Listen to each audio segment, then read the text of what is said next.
Hello mga mare, kamusta mga buhay-buhay? Ito nga, nagbibigay nga ako ng tips para nga doon sa mga malagnaw na mixture ng Graham bar mo. At dahil nga paulit-ulit nga lang din nangyayari sa akin to, i-share ko nga kung ano ang ginagawa ko.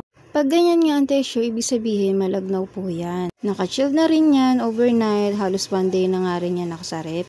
Pero ganito pa rin yung kinalabasan niya. Isang dahilan na rin kung bakit nga malagnaw ay dahil mumurahin na rin nga yung ginagamit kong mixer. 15 minutes ko nga lang siya nilagay sa freezer at ganito na nga naging kalabasan niya. At pag ganyan nga ang texture niya ay pwede nyo na nga pong i-mix ng 1 to 3 minutes. Isa na rin dahilan kung bakit isang creme densada at isang angel purpose cream ang aking ginagamit dahil nga hindi ko maiwasan na lumagnaw nga yung mixture.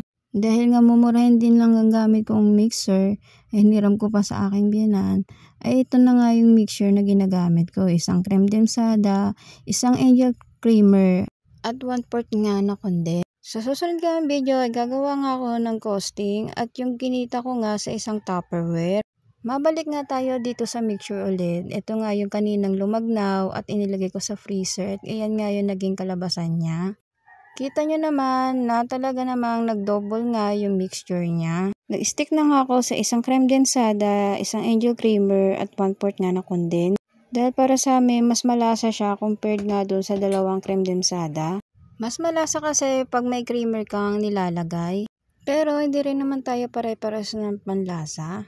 Ito ay base nga lang din sa feedback ng customer ko at sa feedback din ng mga kumakain dito nga sa bahay. At ayun lang muna for today's video. Happy selling!